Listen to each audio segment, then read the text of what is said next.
Welcome back guys. तो आज की इस वीडियो में हम बात करेंगे वर्चुअल फंक्शंस के बारे में। वर्चुअल फंक्शंस क्या होते हैं और किस तरह से हम जो है वो रन टाइम पॉलीमॉर्फिज्म जो है वो इम्प्लीमेंट करते हैं अपने प्रोग्राम के अंदर using virtual functions. So guys, तो सबसे पहले हम देखते हैं कि वर्चुअल फंक्शंस जो है वो होते क्या है। सो गाइस, जो वर्चुअल वर्ड होता है उसका मतलब होता है existing in effect but not in reality. कोई ऐसी चीज़ जो एग्जिस्ट तो करती है बट रियलिटी में जो है वो एक्चुअली एग्जिस्ट नहीं करती। तो वर्चुअल फंक्शन वो वाले फंक्शंस होते हैं जो हमारे प्रोग्राम के अंदर जो है वो कुछ टाइम के लिए जो है वो अपीयर होते हैं, लेकिन जो है वो रियलिटी में वो जो है वो एग्जिस्ट जो है वो नहीं करते, तो उनको हम बोलते हैं वर्चुअल फंक्शंस। सो जो वर्चुअल फंक्शंस होते हैं वो हम यूज़ करते हैं रन टाइम पॉलीमॉर्फिज्म, मतलब लेट बाइंडिंग जो है वो उसको इम्प्लीमेंट करने के लिए, मतलब रन टाइम पॉलीमॉर्फिज्म को इम्प्लीमेंट करने के लिए हम जो है वो वर्चुअल फंक्शंस का जो है वो यूज़ करते हैं। तो जब हम वर्चुअल फंक्शंस का यूज़ करते हैं तो हम कम्प्लीटली डिफरेंट फंक्शंस को जो है वो एग्जीक्यूट जो है वो करवा सकते हैं एक ही तरह की जो है वो फंक्शन कॉल से। अभी आपको कोड के जरिए जो है वो समझाऊंगा कि इसका क्या जो है वो मतलब है कि हम कम्प्लीटली डिफरेंट फंक्शंस को जो है वो एग्जीक्यूट जो है वो करवा सकते हैं। सो जो वर्चुअल फंक्शन होता है वो हम पेरेंट जो हमारी क्लास होती है, पेरेंट क्लास के अंदर जो है वो हम इसको जो है वो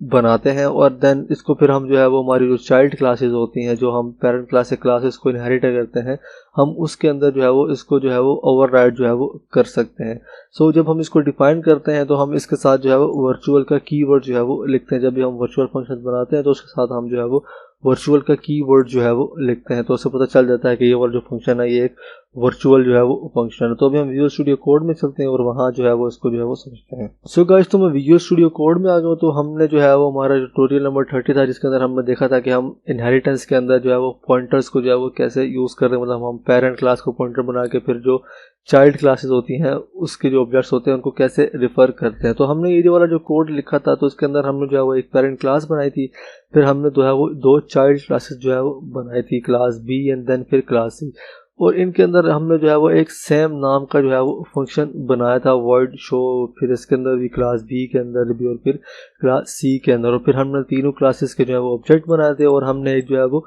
पॉइंटर बनाया था, जो हम पेरेंट क्लास का जो है वो पॉइंटर बनाया था। फिर हमने जो है वो यहाँ पे जो तीनों ऑब्जेक्ट्स है उनका जो एड्रेस है वो पीटीआर के अंदर जो है वो स्टोर कराया था, और फिर हमने यहाँ पे जो है वो फंक्शंस को जो है वो कॉल किया था। तो यहाँ पे हमने जब इसको रन किया था तो हमें जो है वो सिर्फ पेरेंट क्लास का ही जो है वो जो फंक्शन है वो एग्जीक्यूट हुआ था, मतलब हमें उसकी स्टेटमेंट यहाँ पे जो है वो प्रिंट हुई थी। तो इसमें ऐसा क्यों हुआ था, क्योंकि यहाँ पे जब हमने एक कोड एग्जीक्यूट किया था तो उसमें ये चेक हुआ था कि जो पॉइंटर है वो किस टाइप का है। तो वो जो पॉइंटर था वो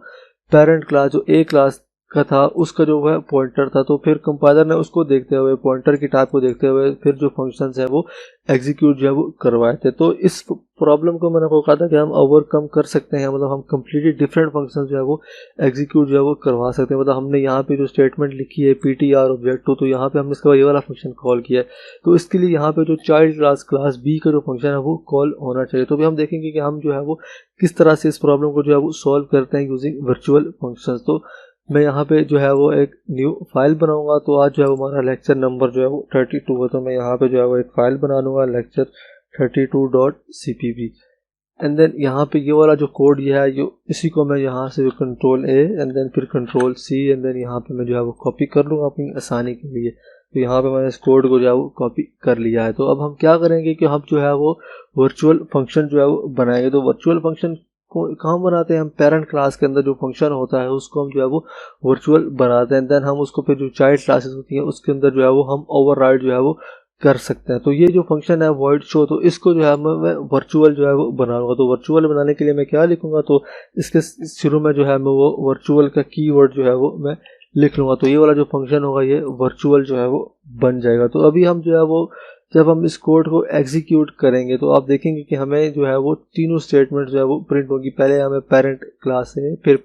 चाइल्ड क्लास बी और फिर चाइल्ड क्लास सी वाली स्टेटमेंट जो है वो प्रिंट होगी। सो ये क्यों होगा, क्योंकि हमने इस प्रोग्राम के अंदर, मैं आपको समझा देता हूँ फिर से, कि हमने तीन ऑब्जेक्ट जो है वो बनाए थे, फिर एक जो है वो पॉइंटर बनाया है पेरेंट क्लास का, फिर हमने जो यहाँ पे एड्रेस था वो तीनों ऑब्जेक्ट्स का वो हमने पीटीआर के अंदर जो है वो फिर जो है वो हमने स्टोर करवाया एंड देन उसके बाद यहाँ पे जब हमने जो फंक्शंस हैं उनको जो है वो कॉल किया। तो जब भी हम इस कोड को एग्जीक्यूट करेंगे तो कम्प्लीटली डिफरेंट फंक्शंस जो है वो चलेंगे। मतलब पहले ये वाला फंक्शन जो है वो प्रिंट होगा, मतलब ये वाली स्टेटमेंट प्रिंट होगी, फिर ये वाली और फिर ये वाली स्टेटमेंट जो है वो प्रिंट होगी। जब हमने पिछली वीडियो में देखा था जिसमें हमने ये वाला जो कोड लिखा था, इसके अंदर जो है वो ऐसा नहीं हो रहा, तो हम इस प्रॉब्लम को जो है वो सॉल्व कर सकते हैं यूजिंग पॉलीमॉर्फिज्म एंड देन उसके अंदर वर्चुअल फंक्शंस को यूज़ करके हम कम्प्लीटली डिफरेंट फंक्शंस को जो है वो एग्जीक्यूट जो है वो करवा सकते हैं। तो इसकी रीज़न क्या है कि जब हमने मेंबर जो फंक्शन है ये वाला, इसको हमने जो है वो वर्चुअल जो है वो बना दिया है पेरेंट क्लास के अंदर,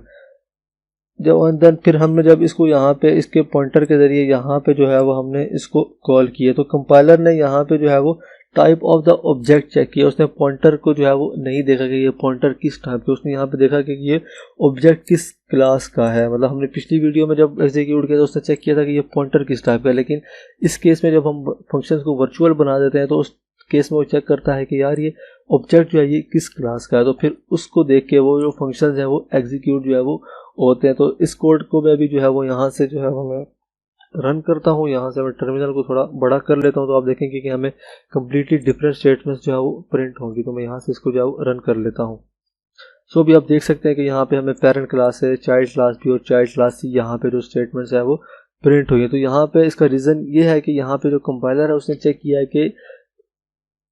ये ऑब्जेक्ट किस टाइप का, उसने जो पॉइंटर है उसको नहीं देखा कि ये पॉइंटर जो है वो किस क्लास का है, तो देखा कि ये ऑब्जेक्ट किस क्लास का है एंड फिर हमने जो है उसने इसको ऑब्जेक्ट की टाइप को देखते हुए उसने कम्प्लीटली डिफरेंट फंक्शन जो है वो एग्जीक्यूट जो है वो करवाया। तो ये सब जो है ये किसकी वजह से होगा, क्योंकि हमने जो हमारा पेरेंट क्लास के अंदर जो फंक्शन था उसको हमने जो है वो वर्चुअल जो है वो बनाया। अगर यहाँ से मैं वर्चुअल का कीवर्ड जो है वो हटा देता हूँ तो वापस से हमें सिर्फ यहाँ पर जो पेरेंट क्लास ए जो फंक्शन है उसकी जो स्टेटमेंट है वो प्रिंट होगी। तो आई होप आपको ये वर्चुअल फंक्शन का जो कॉन्सेप्ट है ये समझ आ गया। तो मिलते हैं नेक्स्ट वीडियो में।